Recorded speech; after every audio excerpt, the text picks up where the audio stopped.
네, 부자님들 반갑습니다. 각 나라별로 불교를 흥하게 했던 왕들이 꼭 존재합니다. 부처님 당시에는 빈비사라 왕이 그 역할을 했고요. 그 뒤에는 아쇼카 왕이 불교를 세계화시킨 데 큰 노력을 합니다. 그리고 중국에서는 양무제라는 왕이 불교를 전하는 데 큰 노력을 했고요. 그럼 일본은 또 이제 어떤 분이 그런 노력을 했을까에 대해서 한번 살펴보는 시간을 갖도록 하겠습니다. 일본은 쇼토쿠 태자라 합니다. 이분 같은 경우는 어려서부터 굉장히 똑똑했습니다. 문헌을 보면은 10사람과 동시에 대화가 가능했다라고 돼 있어요. 그러니까 똑똑하다는 걸 알 수 있죠. 당시는 그 외가, 그때는 외였죠. 그 외가 백제와 깊은 좋은 관계를 맺고 있었고, 그리고 고구려하고도 관계가 좋았어요. 신라하고는 어땠을까요? 신라하고는 사이가 안 좋았습니다. 외가 신라를 공격했던 기록도 나올 정도로 사이가 안 좋았습니다. 백제하고는 사이가 좋았고, 그래서 백제 불교와 고구려 불교를 많이 받아들이게 돼요. 근데 그럼 당시에는 어떤 시대냐면, 원래 각 나라별로 자연 발생적으로 종교들이 하나씩 생기잖아요. 그것을 일본에서는 신도라 하거든요. 신도가 원래 있는데 외세 종교인 불교가 들어오는 거죠. 그래서 이것을 받아들여야 마느냐, 아니면 받아들여야 되느냐, 아니면 거부해야 되느냐, 이거 갖고 막 이렇게 갈등이 깊어지던 그런 시기였습니다. 그래서 황제의 최측근들은 외세 종교가 들어오면 황제의 권위가 약해질 수도 있다는 생각을 했기 때문에 반대 의견을 했고요. 그리고 소가노라는 그 유력한 지방 호족이 있습니다. 이분 같은 경우는 불교를 통해서 이 나라를 좀 더 개혁을 해야 된다, 이런 생각을 하신 분이었어요. 그래서 싸우다가 나중에는 서로 전쟁까지 하게 됩니다. 그래서 이제 두 가문이 이제 또 황제까지 해가지고 싸우는데, 그때 이 소가노 가문의 편에 들어서 싸웠던 이가 바로 쇼토쿠 태자예요. 그래서 이 태자가 그 편이 돼서 전쟁에 나섭니다. 그래서 근데 원래 그 황제 쪽이 더 무력이 셌었어요.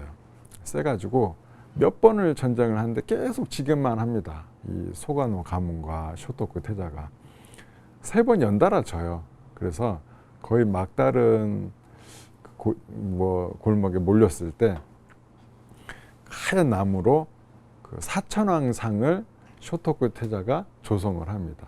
그리고 기도를 해요. 사천왕님이시여, 저희를 보호해 주소서. 저희가 만일 이 전쟁에서 이길 수 있게 해주신다면 불교를 저희가 전하는데 정말 큰 노력을 하겠습니다, 이렇게 약속을 해요. 근데 그 기도가 통했는지 다음번 전쟁에서 바로 이 소가노 가문과 쇼토쿠 태자가 승리를 하게 돼요. 그리고 그쪽에 이제 그 가문도 다 없애고 그 황제도 바꿔치기 합니다. 그래서 이 실질적으로 소가노 가문이 이제 장악을 하고 쇼토쿠 태자가 섭정이 돼서 나라를 이끌게 됩니다. 섭정이라는 것은 뭐 거의 뭐 총리급이죠. 그래서 그냥 황제는 그 이름만 있고 실질적으로는 섭정이 대부분의 정치를 다 결정을 하게 됩니다. 심지어는 외교 문서의 사인도 섭정이 해서 황제 이름으로 해서 글도 본인이 써요.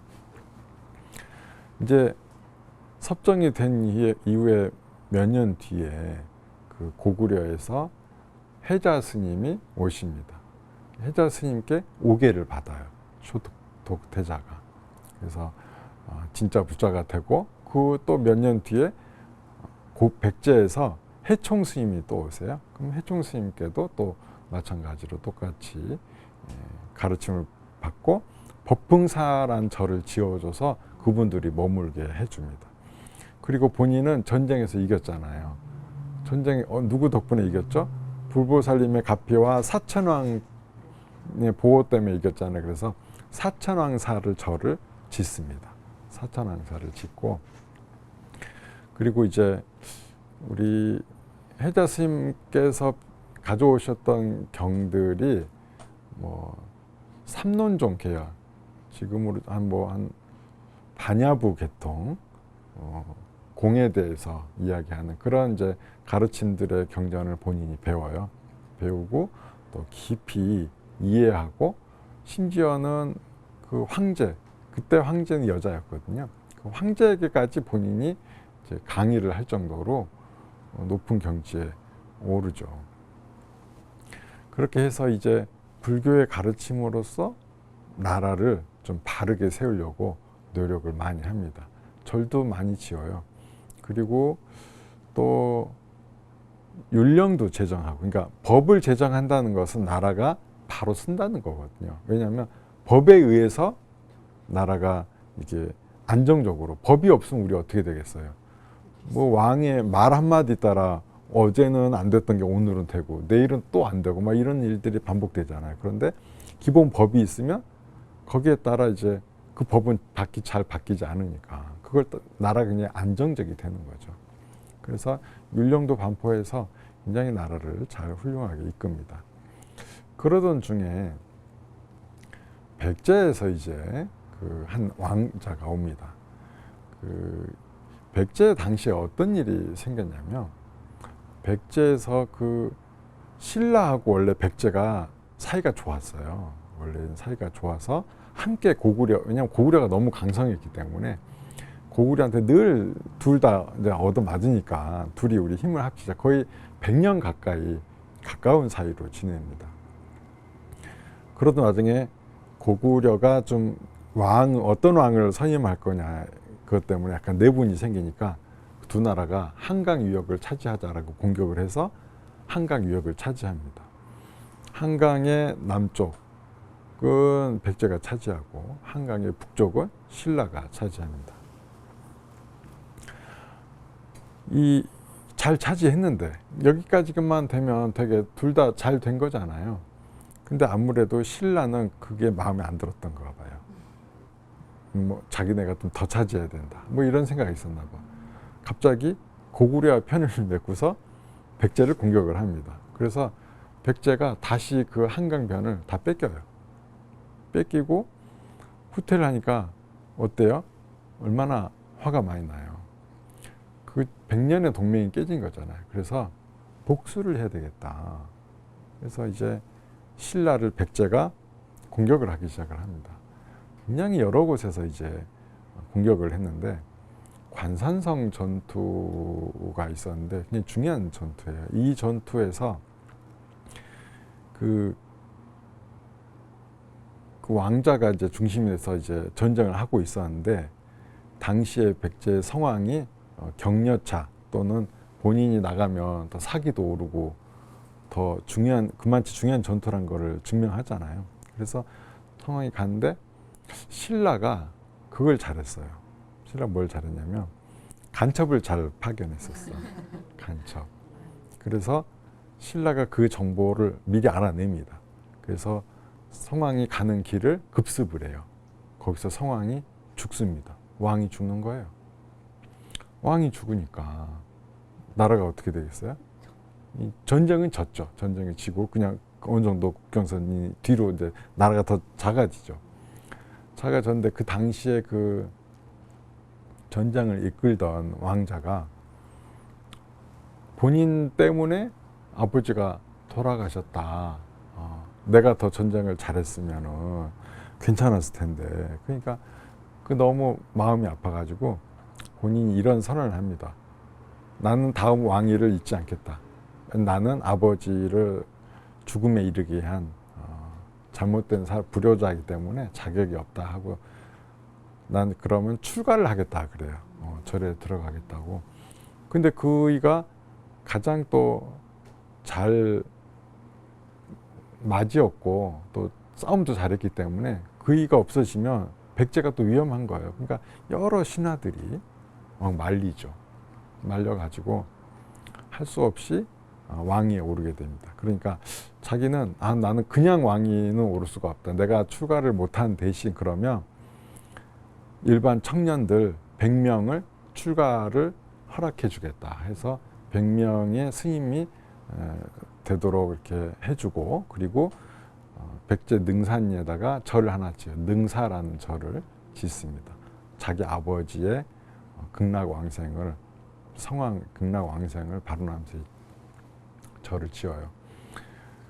이제 그래서 이분이 이제 왕이 되고, 이분의 아들이 이제 그 외로 온 거예요.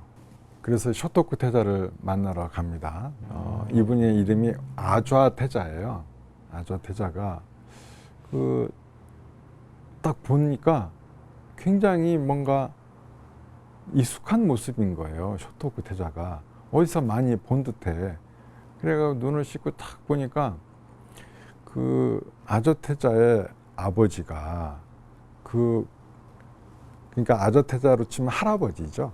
아좌 태자의 아버지가 그 자신의 그 아버지인 성왕을 그리워하면서 구세 관세음보살님을 조성을 하거든요. 근데 아좌 태자가 왜 가보니까 이 쇼토쿠 태자가 똑같이 생긴 거예요. 본인이 봐왔던. 이게 뭔 일이냐. 그래서 사실대로 얘기를 합니다. 우리 할아버님과 당신이 너무 닮았다라고 얘기를 합니다. 이 쇼토쿠 태자는 그래서 근데 사실 이 소리를 들으면 뭔 소리 하는 거예요 이래야 되는데, 너무나 자연스럽게 내가 후인들을 위해서 내가 이곳에 왔는데 이제야 인정을 받는구나, 이 소리를 갑자기 하는 거예요. 그래서 백제 성왕이 백제를 이제 보호하기 위해서 외가 신라를 또 견제하기도 했잖아요. 그래서 태어난 것은 아닌가 하는 기록이 나옵니다. 그리고 아좌 태자가 가요. 본인의 이제 백제로 돌아갑니다. 돌아가서 자신의 아버지한테 그 얘기를 하는 거예요. 그대로 얘기를 하니까 그 아버지가 이제 위덕왕이거든요. 아버지가 그 소리를 듣고 너무 기쁜 거예요. 자기 아버지에 대한 효심이 지극했잖아요.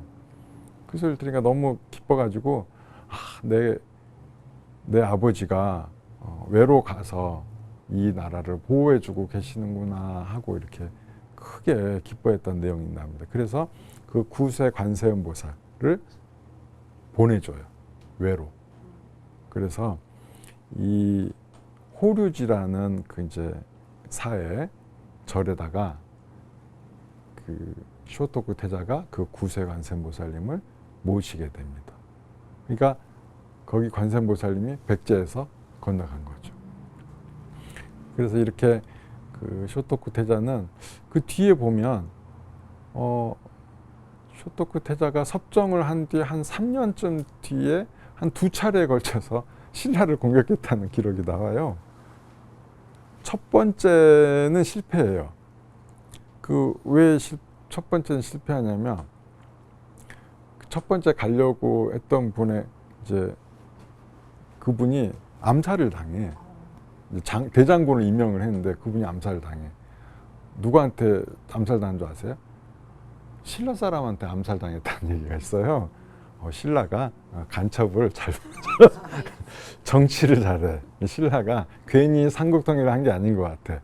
이렇게 정보를 수집하고 직접 암살도 하고 이 정도로 좀 굉장히 강했던 나라라는 것을 알 수가 있습니다. 그래서 2차례 신라 공격을 계획을 하지만 모두 다 실패를 합니다.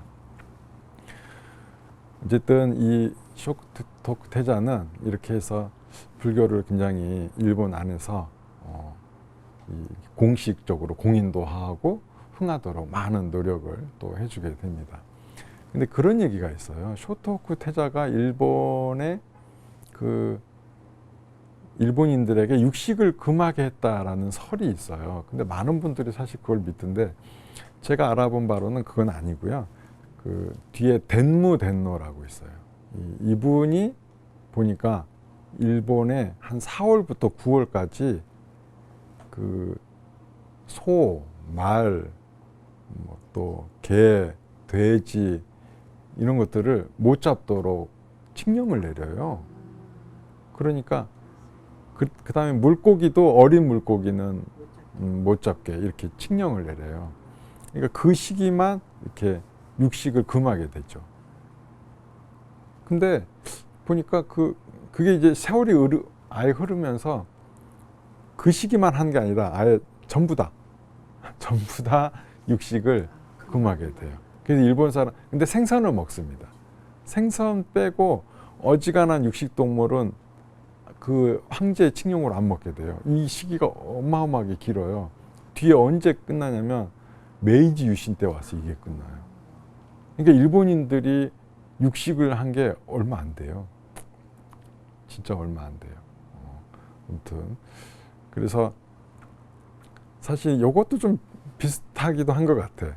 중국도 살생을 금한 데서부터 해서 스님들이 육식을 못하게 했고, 일본도 불신 깊은 황제가 나오더니 육식을 못하게 했고, 좀 더 이게 제가 볼 때는 대승불교권이라는 생각을 했던 것 같아요.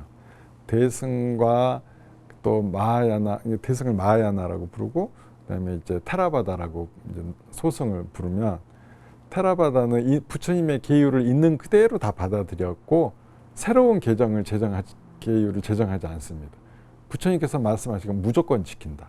다만 새로운 거 안 한다 이건데, 대승은 부처님께서 소소한 계율은 버려도 좋다 하셨거든요. 어떤 것이 소소한지 모르니 그 승가가 알아서 결정을 하기 시작했습니다. 대승은. 그래서 불교는 각 나라별로 이렇게 조금씩 계율을 자체적으로 제정을 한 거죠.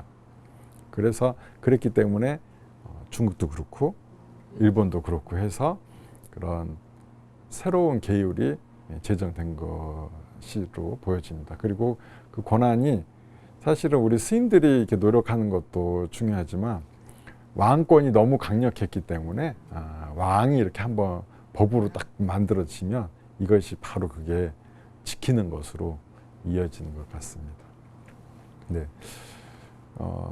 오늘은 이제 쇼토쿠 태자, 일본의 불교를 공식적으로 받아들였고 또 수많은 절을 지었으며 일본 불교가 흥하게 되는데 가장 큰 역할을 한 이분은 이제 왕은 되지 않았습니다. 이제 섭정만 하시던 분인데 실질적으로 외를 다스렸던 분이기도 합니다. 이분의 그 불교를 보호하는 정신, 이것은 우리가 참으로 본받아야 된다라고 생각을 하고, 우리 불자님 한 분 한 분 모두가 부처님의 가르침을 보호하는 호불왕이 되겠다는 마음으로 항상 불교를 가까이 하고 불교를 보호하기 위해 애써주시기 바랍니다. 그리고 불교를 또 이렇게 보호하고 널리 전하는데 가장 앞에 서 있는 불교TV의 ARS를 통해서 많은 후원 바라겠습니다.